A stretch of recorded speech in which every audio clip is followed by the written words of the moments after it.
Peoples party के शरीक chairperson Zardari साहब जो हैं वो मैनहट्टन अमेरिका में एक अपार्टमेंट के मालिक हैं। खुर्रम शेख जमान साहब को ये जिम्मेदारी दी है कि वो इलेक्शन कमीशन में जरदारी साहब के ऊपर ये डिस्क्वालिफिकेशन का रेफरेंस दायर कर दें।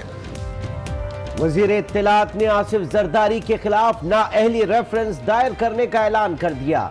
कमर जमान कायरा कहते हैं फवाद चौधरी मीडिया पर आने के बजाय रेफरेंस दायर करें। नासिर हुसैन शाह ने भी सबूत सामने लाने का मुतालबा कर दिया। साबिक सदर आसिफ जरदारी के असासों की कुल मालियत 75 करोड़ 86 लाख 59 हजार रुपए है। आज न्यूज ने तफसीलात हासिल कर ली। पाकिस्तान में 22 जायदादें हैं। दुबई में 9 करोड़ 97 लाख रुपए के प्लॉट्स भी हैं। आसिफ जरदारी ने नकद रकम 20 करोड़ 94 रुपए जाहिर की है।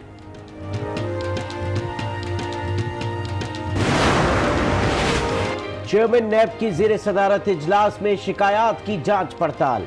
रवां साल 503 अफराद को गिरफ्तार किया। 440 के खिलाफ करप्शन रेफरेंस दायर किए। 15 मुकदमात इंक्वायरी और 19 इन्वेस्टिगेशन के मराहिल में है। नैब ने एलामिया जारी कर दिया।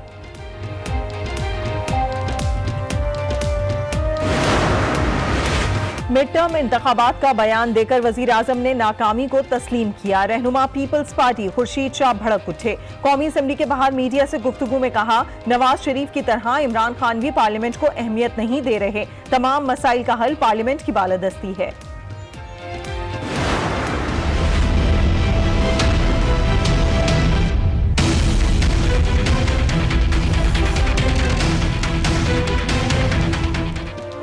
नवाज शरीफ के खिलाफ अल अजीजिया और फ्लैगशिप रेफरेंस का फैसला महफूज। फरीकैन के दलाइल मुकम्मल। ख्वाजा हारिस ने जवाबुल जवाब में हसन नवाज की कंपनियों से मुताल्लिक नई दस्तावेजात पेश कर दी। साबिक वजीर आजम की मजीद मोहलत की दरखास्त मुस्तरद। फैसला 24 दिसंबर को सुनाया जाएगा। जब से मैंने सियासत में कदम रखा है अल्हम्दुलिल्लाह करप्शन मेरे करीब से नहीं गुजरी या मैं करप्शन के करीब से नहीं गुजरा। 2 दफा पंजाब का वजीर आला रहा, 3 दफा मैं वजीर आजम रहा। नवाज शरीफ एहतसाब अदालत के बाहर गिले शिकवे करते रहे। कहा, करप्शन मेरे करीब से नहीं गुजरी, कोई किकबैक या कमीशन नहीं लिया। हम मुल्क में सी पैक लाए, मईशत का पहिया चलाया, मुल्क को एटमी ताकत बनाया।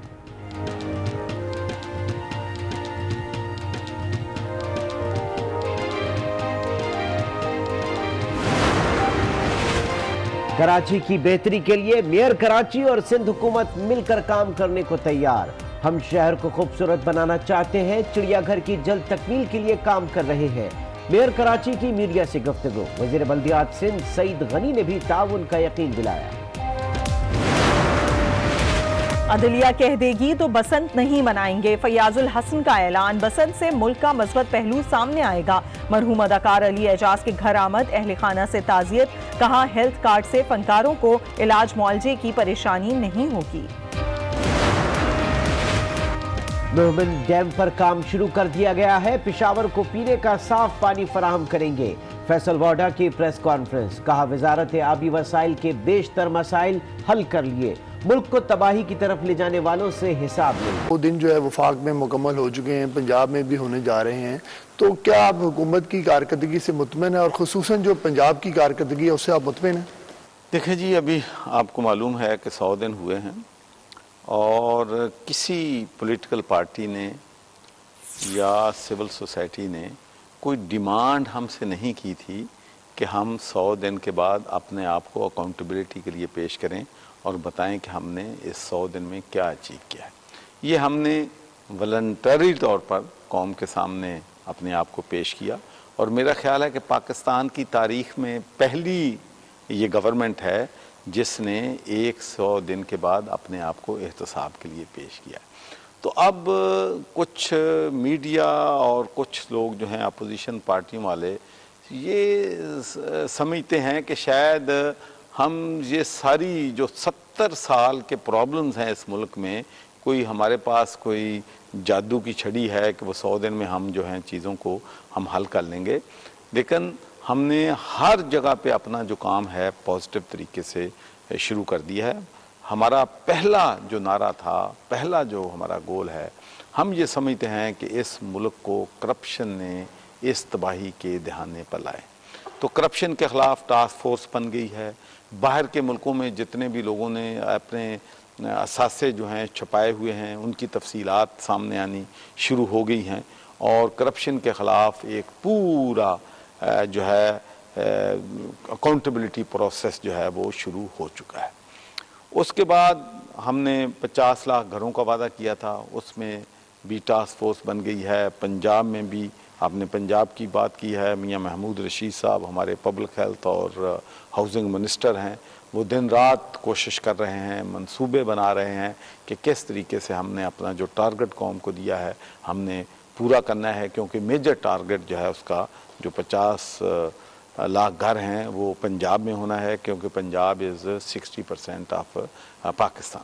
ये बताइए, आपने कहा है कि हम एहतसाब की तरफ चल पड़े हैं और जो वज़ीर आज़म के एहतसाब के मामले ख़ुसूसी हैं वो भी ये कहते हैं कि हमने अरबों डॉलर्स की जो है वो बैरून मुल्क जो लोगों के पैसे हैं पाकिस्तान के, वो हमने रिकॉर्ड ढूंढ लिया है। तो क्या आप समझते हैं कि जो अरबों डॉलर पाकिस्तान से बाहर पाकिस्तानियों के पड़े हुए हैं वो वापस ला सकेंगे? और उसमें साथ ये भी ऐड कर दें कि जो अलीमा खान का केस सामने आया है तो उसमें भी जो है बराबरी की सतह पर एहतसाब होगा या नहीं? पहले बात मैं आपको ये बता दूं कि हमारा नारा इमरान खान साहब ने बार बार कहा है, कौम के सामने कहा है कि सबसे पहले आप मेरा एहतसाब करें, मेरी पार्टी का एहतसाब करें, मेरी फैमिली का एहतसाब करें। तो एहतसाब तो हम बिला तफरीक बिला इम्तियाज़ जो है एहतसाब जो है हम उसके हक़ में हैं, लेकिन किसी को इसलिए पॉलिटिकल विक्टिमाइजेशन नहीं होना चाहिए कि वो चूँकि प्राइम मिनिस्टर की बहन है और उसके ख़िलाफ़ जो प्रोपेगेंडा हो करके किसी हुकूमत को नुकसान पहुँचाया जा सकता है। लेकिन कानून की नज़र में सब बराबर हैं, रूल ऑफ लॉ के सामने हम ये बार बार कहते हैं कि एहतसाब हमसे शुरू करे और जो भी किसी ने गलत काम किया है सबका एहतसाब होगा। दूसरी बात जो आपने कही है कि एसेट्स का सुराग हमने लगा लिया है, उस पर काम हो रहा है। उसके बाद इंशाल्लाह आप देखेंगे कि उन हुकूमतों से हमारे मुआहदे भी हो रहे हैं बाहर के मुल्कों से, और उसके बाद इंशाल्लाह इसमें वक्त तो थोड़ा सा लगेगा, लेकिन एवेंचुअली जो है इंशाल्लाह ये सब लोग जिन्होंने मुल्क को लूटा है उनको कैफ़रे करतार तक पहुँचाया जाएगा। जो सुना ये जा रहा है और जो सियासतदान वो तनकीद ये कर रहे हैं कि एहतसाब जो बज़ाहिर यकतरफा नज़र आ रहा है, क्योंकि नून लीग के जो बड़े हैं वो भी एहतसाब की अदालतों में पेश हो रहे हैं। अब पीपल्स पार्टी के जो लोग हैं आसिफ अली जरदारी, बिलावल और उनकी जो फुप्पो हैं उनको भी जो है वो FIA ने और नैब ने तलब किया हुआ है। तो अगर बारी आई अलीमा खान के तलब करने की नैब में या किसी और इन्वेस्टिगेशन अदारे में, तो वो पेश होंगी या नहीं?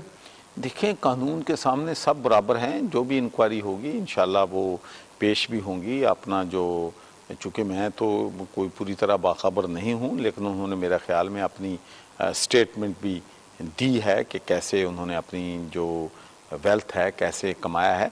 लेकिन ये सारी चीज़ें देखें, एहतसाब जो है सब के लिए है। देखें, जावेद इकबाल साहब ने खुद कहा है कि एहतसाब सब के लिए है। इमरान खान साहब पिछले 20 साल से कह रहे हैं एहतसाब सब के लिए। तो मैं समझता हूँ कि एक इंडिविजुअल केस को लेकर टारगेट करना जो है वो किसी सूरत में भी मुनासिब नहीं। चौधरी साहब, ये बताइए कि पंजाब में असल ताकत का मरकज़ कौन है? वज़ीर आला पंजाब है, गवर्नर पंजाब है, सीनियर वज़ीर अलीम खान है, या कोई और कुव्वत है?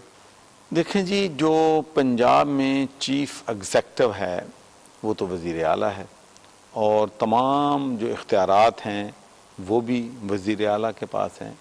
लेकिन अगर वज़ीर आला जो है डेवोल्यूशन ऑफ पावर पे बिलीव करता है, मिनिस्टर्स को एम्पावर कर रहा है, तो मैं समझता हूँ कि ये एक पॉजिटिव बात है।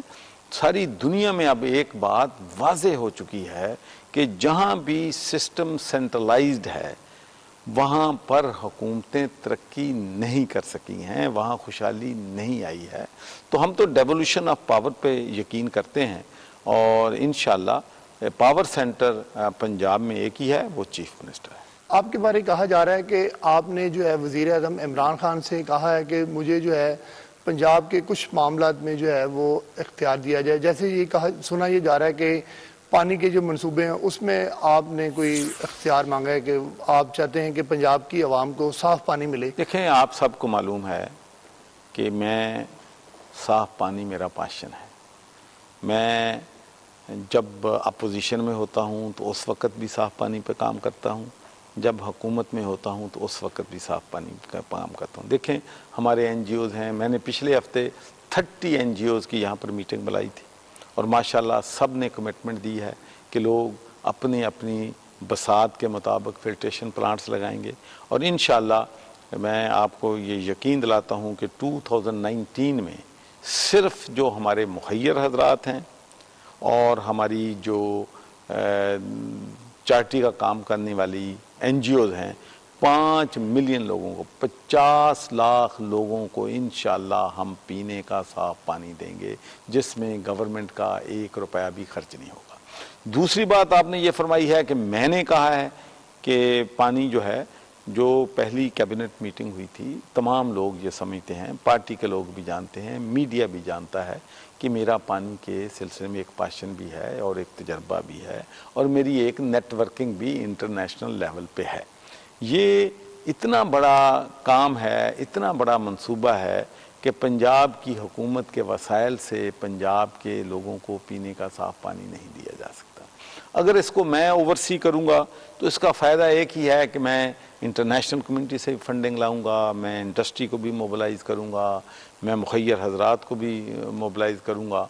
देखें ना, जैसा कि हमने अल्लाह के फजल करम से हम अनाउंस करते हैं, लोग जो हैं हम पे एतमाद करते हैं और अपने रिसोर्सेज हमें देते हैं। हमने कहा कि जहाँ जहाँ भी पंजाब की जेलों में पीने का साफ़ पानी नहीं है हम वहाँ पानी का साफ़ देंगे, बल्कि पंजाब नहीं पूरे पाकिस्तान में हमने कहा। उसके बाद हमने कहा कि पुलिस लाइंस जो हैं वहाँ पर हमारे बेचारे सोल्जर जो हैं जिनके बारे में हमेशा हम नेगेटिव बातें करते हैं, उन बेचारों के पास पीने का साफ़ पानी नहीं है, वो भी मुखय्यर हजरात जो हैं वो लगा कर दे रहे हैं। उसके अलावा हमने और बहुत से फिल्ट्रेशन प्लांट्स जो हैं पंजाब में लगाए हुए हैं। तो इंशाल्लाह इस पे काम हो रहा है। मेरा नहीं ख्याल इसको भी तनकीद का निशाना बनना चाहिए। 11 लाख लोग गंदा पानी पीने की वजह से हमारे मुल्क में अल्लाह को प्यारे हो गए हैं।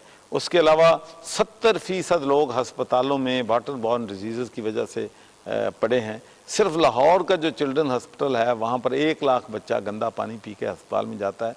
तो अगर इसमें भी कोई बुराई है तो भाई फिर मैं क्या कह सकता हूँ। साहब ये बताइए, आपके राब्ते बैरून मुल्क बहुत ज़्यादा हैं, जो बिजनेसमैन हैं उनसे भी बहुत ज़्यादा राब्ते हैं, तो क्या वजह है कि कोई बिजनेसमैन आप अभी तक पंजाब में नहीं ला सके? जी बिल्कुल तैयार हैं। देखें हमने पहला जो हमारा टारगेट है वो इस मुल्क की मईशत को दुरुस्त करना है।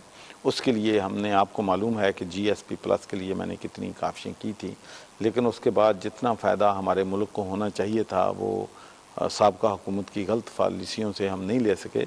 हमने पंजाब में गैस की कीमत जो है बहुत ज़्यादा कम की है। 200 से ज़्यादा जो टेक्सटाइल की मिलें बंद पड़ी थी, इंशाल्लाह आप देखेंगे कि वो खुलना शुरू हो गई हैं। आप कहते हैं काम नहीं हुआ, वो मिलें खुलना शुरू हो गई हैं और लाखों मज़दूर जो बेरोज़गार थे उनको इंशाल्लाह रोज़गार मिलेगा। उसके अलावा हम बैरून मुल्क पाकिस्तानियों के इंसेंटिव्स जो हैं दे रहे हैं। मिसाल के तौर पर फ़िश फार्मिंग है, ये एक बहुत बड़ी इंडस्ट्री है, इसमें बहुत बड़ा पोटेंशियल है। तो इंशाल्लाह आप देखेंगे कि बाहर के लोग जो हैं हमारे मुल्क में इन्वेस्टमेंट लाएंगे, क्योंकि हम लोगों को वन विंडो सोल्यूशन देंगे। इसलिए हम ओवरसीज़ पाकिस्तानियों से भी अपील करते हैं, फ़ॉरेन जो इन्वेस्टर्स हैं उनसे भी अपील करते हैं कि आप आएँ हमारे मुल्क में सरमायाकारी करें और इंशाल्लाह हम उनको भरपूर उनके साथ ताउन करेंगे। क्या वजह है कि जो डॉलर है वो बहुत तेज़ी से ऊपर जा रहा है और इमरान खान साहब जो है वो कहते हैं कि मुझे तो टीवी देखने से पता चलता है कि डॉलर की कीमत जो है वो 2 बार ऊपर जा चुकी है? देखें, असल में बात यह है कि जब आप लोग फैसला कर लें कि हर न्यूज़ जो है उसको ख़बर बनाना है तो फिर आपको कौन रोक सकता है। देखें तो वो तो खुद उन्होंने ऐलान किया कि मुझे तो टीवी से पता लगा। स्टेट बैंक ऑफ जो पाकिस्तान है इंडिपेंडेंट है। बरतानिया में जब बैंक ऑफ इंग्लैंड जो है वो इंटरेस्ट रेट वो सेट करता है, वो मेयर्स वो लेता है, तो वो लेता है तो हुकूमतों को वो बाउंड नहीं है बताने के। जिन लोगों ने फैसले करने हैं उनको हुकूमतों को बताना ज़रूरी नहीं होता। तो ये फैसला जो है अपना स्टेट बैंक ऑफ पाकिस्तान ने करना है या वो जो है हमारे वज़ीर ख़जाना उन्होंने करना है। अदारे अपने अपने तौर पे इंडिपेंडेंट जो हैं वो काम कर रहे हैं। लेकिन इंशाल्लाह आप देखेंगे कि ये जो डॉलर में वाकई जो इजाफा हुआ है इस पर मुझे भी उतनी तशवीश है जितनी पाकिस्तान के अवाम को है, लेकिन इंशाअल्लाह डॉलर को कंट्रोल करने के लिए इंतजाम जो हैं वो किए जा रहे हैं। ये बताइए कि डॉलर की वजह से जो है महंगाई में बहुत ज़्यादा इजाफा हो गया, तो ये तो अवाम तो चाहती थी कि पीटीआई की हुकूमत आएगी तो रिलीफ मिलेगा। एक रिलीफ है, हम शॉर्ट टर्म रिलीफ दे दें और मुल्क को तबाही की तरफ ले आएं। एक हम ये है कि हम लॉन्ग टर्म स्ट्रेटजी बनाएं, लॉन्ग टर्म पॉलिसी बनाएं। देखें, हमेशा एक स्मॉल एक होती है शॉर्ट टर्म स्ट्रेटजी, एक होती है मीडियम टर्म स्ट्रेटजी, एक होती है लॉन्ग टर्म स्ट्रेटजी। हमारा फोकस जो है मीडियम और लॉन्ग टर्म स्ट्रेटजी पे है, इसलिए कि हम नहीं चाहते कि हम एडहॉकिज्म पे इस मुल्क को चलाएं और फिर जब वापस जब हमारे जाने का वक्त हो तो उस वक्त मुल्क की मईशत का बिल्कुल तबाही के दहाने पहुंच चुकी हो। देखें, डॉलर आप कहते हैं कि कीमत होगी, जब एक मुल्क की एक्सपोर्ट 20 बिलियन डॉलर होगी और इंपोर्ट 60 बिलियन डॉलर होगी, तो क्या आप एक्सपेक्ट कर दें कि क्या होगा? मुझे बताएं कि कौन सा मुल्क इतने बड़े ट्रेड डेफिसिट के बाद सर्वाइव हो सकता है।